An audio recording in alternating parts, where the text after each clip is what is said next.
You're listening to the Amplifying Leadership Podcast, where we explore what great leadership really looks like through real stories, actionable takeaways, and expert conversations. I'm Tara Lehman, founder and CEO of Amplifying Leadership, here to help you lead with intention and influence. Thanks for tuning in to today's guest episode. For more information on Amplifying Leadership, please visit us at amplifyingleadership.ca. Today, I am welcoming Ines Garcia, an author and CEO. Welcome to Amplifying Leadership. Thank you, Tara. Thank you for having me. So I want our audience to get to know you just a little bit. So why don't you share a little bit about your leadership story with us? Well, once upon a time, I come from communications background, advertising, marketing, PR, and over time, I landed into what's called internal communications, and that sort of led me deeper into how organizations themselves operate, not just what they say, but also the actual work.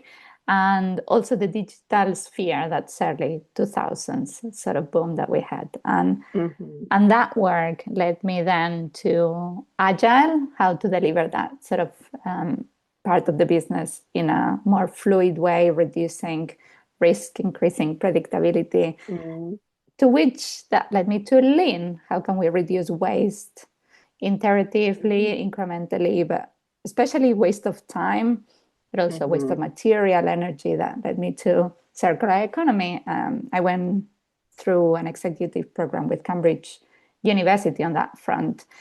And from there, one of the principles that I don't think we speak enough about on circular economy is the regeneration of natural systems, to which that led me to biomimicry. And that's probably what we're going to speak about today a little bit.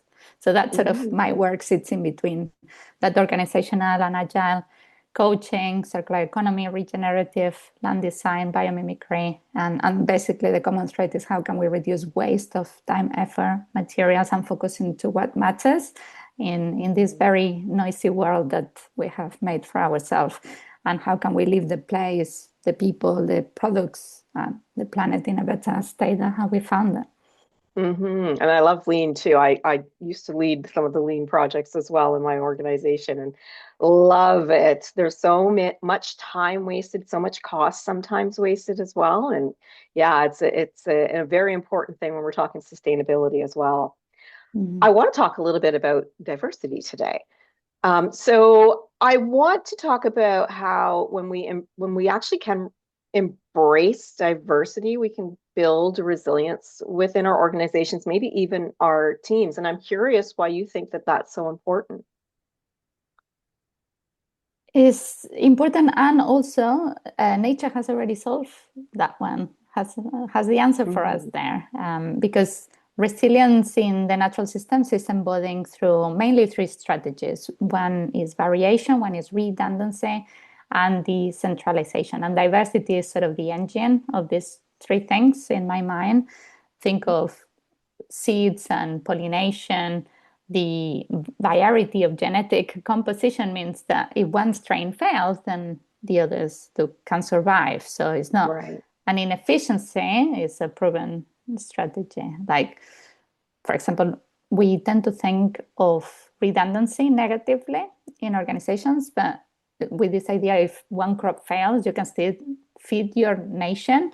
And the challenge, I think, with our artificial structures like hierarchies and org charts, siloed teams, if they were basically designed for a different era. And in my view, some of those are archaic legacy tools from the 1800s.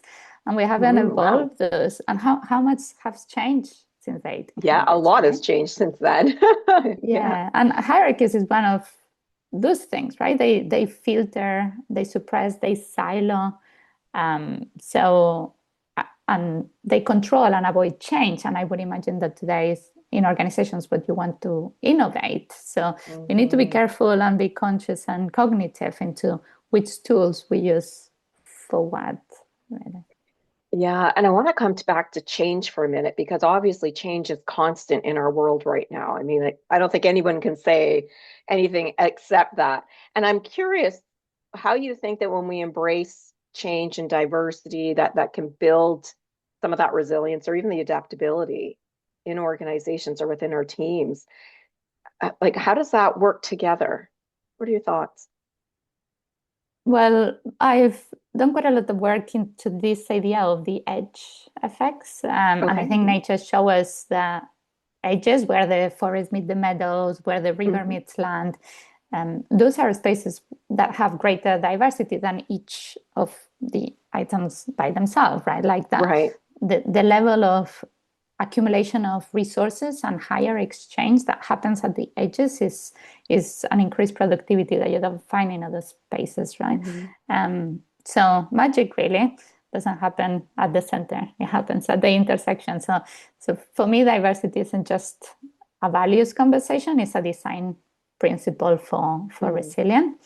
And one example that I love to bring forward is this, like the owls. Like most creatures with good vision have Hmm. spherical rotating eyeballs, Okay. but owls don't. Their eyes are tube sort of shape, and they are Did not know fixed. that. Yeah. You see? Um, so they look left, and an owl must swivel the entire head to be Hmm. able to see.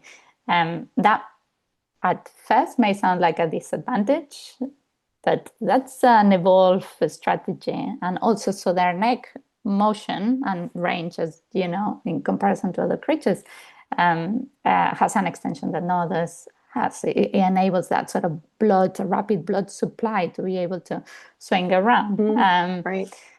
So an owl doesn't really fight that constraint, it's adapted around it, and it became really one of the nature's most effective predators as a Hmm. result.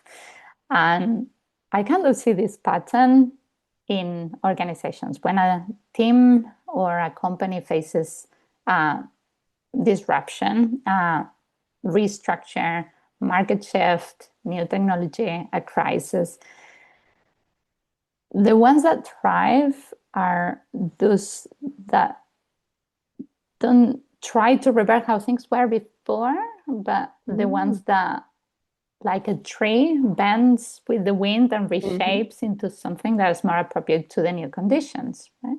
They bend Hmm. without breaking. And the question for me to leaders is, how do you encourage that after a shock, does your organization go back? Does it move forward? Because nowadays, staying still is really going backwards. Hmm. Yeah. Especially with all the change going on. I have Mm. a question. Well, a kind of a two-part question. First of all, in organizations, how would you define diversity? And then the second piece would be, how do we put the innovation piece in this as well when we're talking about change? Because obviously we can't stand still anymore. We have to be forward thinking. We have to be, innovative and creative. So first of all, how you define diversity and then how that helps us actually move forward with the Mm. creativity and innovation. Define diversity. I think that nowadays we tend to think of diversity quite narrow, Mm-hmm. when there are many different layers that makes it the unique human that we are. Mm-hmm. Some things you may see, some things you may notice, some things one to another can. And all matters from where we come from, where we're Mm-hmm. heading to, what we value. And within organization as design, I think it's worth bearing in mind that the structure informs culture. Mm-hmm. And we don't tend to think as form as something to pay attention to very much. For example, in the book, I cover 6 principles of business design that are really grounded in nature mechanisms. And we kind of Mm-hmm. go into details, but I think maybe worth to mention, for the time that we have, a couple things. So Sure, yeah. then maybe leaders want to tinker a little bit with. I think embodying experience is another layer of understanding that we Mm-hmm. should pay attention. But if so, think about increasing perimeter of what you have today. So, for example, a pond. If we increase the edges of the pond shape, Hmm. even that the surface area is the same, even that the volume is the same, the perimeter is great. And you may be thinking, okay, what does a greater perimeter bring? Great question. Increases opportunity for many things. For example, the opportunity to collect resources, Hmm. and metaphorically resources in our organization, such as documents, devices, finance, increases the opportunity for the spaces for the members' interaction. So diversity of the micro environments as well, that Hmm. matters. And therefore also the exchange of ideas, the knowledge, the energy, and also increases the densities of activities in a small area. So sort of part one, but also I think it's worth thinking about that we should really shifting the questions of when we are confronted with a challenge, what sort of tool, which framework, what can I use into start asking what function I'm trying to achieve, right? How, and then when you have a clarity of what that function is, share of resources, communication, creation of community, right? How does nature solve that, right? And Hmm. just that simple reframe, it can open a wider world of possibilities. Hmm. I love the that your ideas all go to nature because nature is something that we can all understand.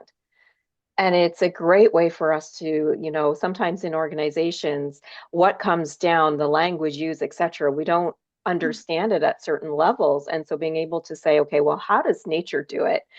I think is a great way where we can all actually understand what the question is, depending on what their problem they're trying to solve, right? I think it's a really great strategy. What other, go ahead. Were you going to say something Oh, well, I think I love that you touch in this concept because there? the words that we use matter, and Hmm. what we often think of normal is often just common. It may not be natural, it may just be common. So I think very Hmm. cognizant into what are we looking for in terms of inspiration or like very specific mechanisms that we can apply or the words that we use, right? Our body is not a machine or a clock. Hmm. If anything, our body is an ecosystem, right? Yes, that's So true. Yeah, absolutely. So, are there other strategies, maybe either from your book or just that you have, that if we're going through change in an organization and we have to move forward thinking, as you and I have been talking about, maybe there's something lacking in diversity or the whole resilience or adaptability? What strategies do you have or you want to share that help us when we're going through these types of changes to help us build that resilience, that adaptability, and use our diversity? hmm. um, first, maybe we can cover what I term as the external God complex, Yeah, okay. kind of in Absolutely. contrast with the standard God complex of this external God complex. I refer to the belief or the pattern of behavior of an organization really or a team believes that the solution to the challenges is out there. Hmm. Only we found it, found the right framework, or found the right hire, find the right technology. Only this magical external thing that can Mm. come and save us. But given that the solution has to work within a specific context, the Hmm. answers almost always lie within that context too. Sort of part one. And also it lingers at the back of my mind this idea of start small, learn fast, start small, Hmm. think local. So look at where we spoke about edges a little bit. So where in your organization already has edges, like where teams intersect or where Hmm. that extension of your supply chains with external partners, where the different sort of disciplines brush against or to one another. Hmm. those things are not problems to be managed, they are opportunities to be cultivated, opportunities of productivity and flourishment. Um, and then create the conditions for that to happen. In one of the stories in the book from the practitioners that I sort of put forward, Rosanna, I think, puts it beautifully, which is change happens when the conditions are right. So as leaders, we are there to outline the conditions to be right for things to flourish, rather than forcing diversity as an initiative, for example. Or Mm-hmm. we should really be asking ourselves what sort of conditions would allow the different perspective to naturally contribute and thrive here. What does that Mm-hmm. could look like? Yeah. And also remember, tipping points are not linear. I think that gives me hope. So Yeah. small, consistent changes at the edges can produce non-linear results. So you don't have to transform everything at Mm-hmm. once, and Yep. you certainly don't have to do it alone. I 100% agree with the small steps. I mean, sometimes people, they just, or leaders, they just try to go for the big step, and it can be very overwhelming in an organization, very overwhelming to your team members and your employees, and they might just get stuck because they don't know which way is up and which way is down, so to speak, right? I mean, it can be a very big problem if we jump too fast. I Mm. also want to talk about the conditions that the person in your book was mentioning. And are there any particular conditions that she noted or that you would like to know around change that help? I mean, lead by example is certainly one condition. If we want change to happen, we can't say one thing and do another, you know? We can't Mm. say our culture is shifting to this, but stick with the old culture as a way to lead. I'm just wondering if there was any other conditions that might apply more generally, such as lead by example, that either she noted or that you had thoughts on. Yeah, so one of the things that sort of comes as a design principle from that work is this idea of movement which is driven by context. So think about having a permeable layer structure that adapts to changing conditions. Okay. And maybe you need to adapt policies and be fluid on that front so that Mhm. that movement is going to provide the ability for the elements within, so member space, finance, to self-allocate where it best fits, right? And that also includes sort of the innate interest. Imagine what would that Mhm. look like and the results. So that would also evolve as of when things are needed. If, for example, we think flow within nature always will contain, and especially with water, water will always go to the weakest point, right? Always to Mhm. the fastest path. And so, and it always have within a flow a design of over and under flow. What happens in our organizations today upon underload or overload, and what are the different elements and Mhm. edges intersections that help us to operate in a better manner that happens, Mhm. accounting for over and underflow. And I think this movement to interest, it can open a door to thrivability, really. Excellent. I want to give you a chance to, if there's anything from your book or any other thoughts around how we can build adaptability and resiliency, diversity when we're embracing change in organizations. Anything that we haven't covered that you would like to mention that is a key piece or a few key pieces for you? Uh, Difficult to choose from. One of There's one lots, I'm principle. sure. I know. How long do we have? So feedback loops are really helpful, Mm, but are a tool for the function of adaptability. And I think being adaptive to changing conditions is becoming more and more apparent, an important skill. mhm, So how can you adapt to changing conditions and maintain integrity? Nature does that with self-renewal. Even our body sort of across the year changes in 365 days. How can incorporate that resilience and how that diversity and also incorporating that resilience. And we touched some of the strategies there, but feedback loops is a tool that can help you to fine tune these things. Love feedback. I think it's a really important thing to gather when you're trying to do anything like this, and it's a very important strategy. Who would you suggest they're looking at feedback for and on, or what? Mm. One good place to start, I think, is validation. So, how can you reduce your feedback delay into the things you plan or forecast to do, and how are they behaving? At leadership perspective, that can help you a lot because often we spend a lot of time of trying to foresee or forecast 18 months in advance the future. And the future is not to be forecasted, but it's to first to be imagined so that it can be created. And we certainly don't spend enough time in validation. So what I can see a lot, a very common,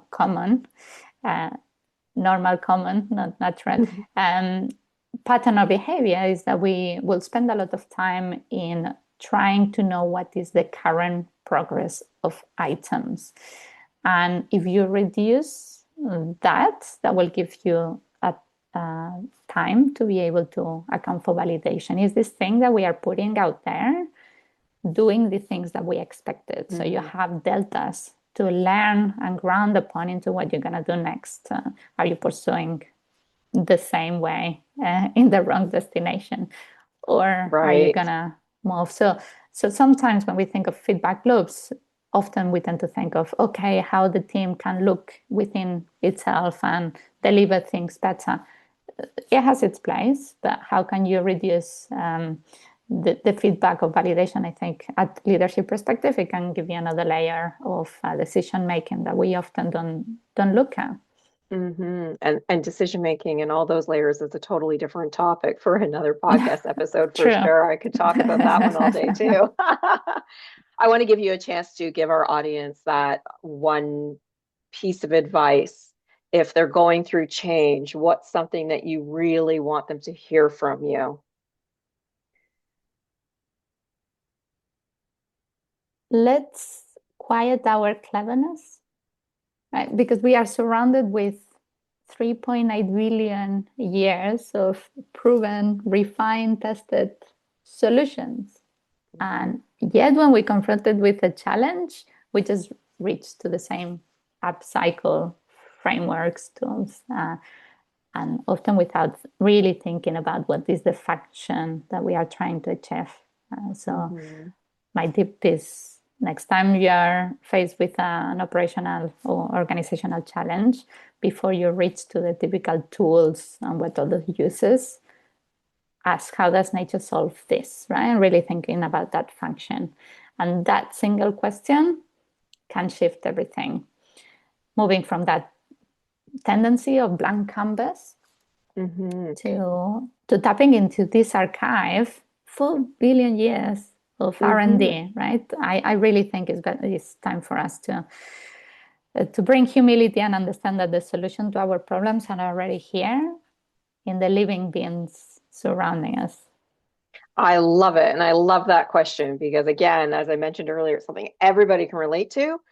But it is, you're right, it's 4 billion years of information that we can actually use to look at a challenge or a change or something, or even a problem when we're coming up with a solution to help us with that. Love the question. Thank you so much for that tip.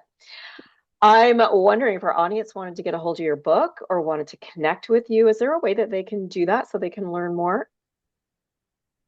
Yeah, I think the starting point probably is my website, inesgarcia.me, INESGARCIA. And there you can find the latest book, which is Nature's Blueprint for Business, the details of the hands-on program for project product leaders and other ways to connect and some other things. So probably that's the best place to go. Excellent. Thank you. And thank you for the link to your book and your website as well. It was great having you on the show. I appreciate this wonderful conversation and how nature and business can actually work together. Thank you so much. Thank you, Tara, for having me. And for the listeners, if anything in particular sort of spark something, I just love to hear from you, because conversations and insight also always happens at the edges. So. Of course. Thank you so much. Of course, we want to thank you, our listeners. We hope you gained some valuable insights and practical takeaways from today's conversation with Ines. If you enjoyed this episode, please consider leaving us a great rating or review. It's one of the best ways to support the podcast and help us and our guests like Ines reach even more leaders with these meaningful stories, tips, and of course, lots of great advice. At Amplifying Leadership, we believe leadership is not meant to be done alone. That's why we created the Amplifying Leadership Circle community, a space for leaders to learn, reflect, and grow together. If you're looking for connection, support, and real-world leadership development at your own pace, we'd love to have you join us, and you can start with a 14-day free trial. To learn more about the community and all of our Amplifying Leadership services, including coaching, help, consulting, and training, please visit us at amplifyingleadership.ca. Until next time, remember, leadership matters.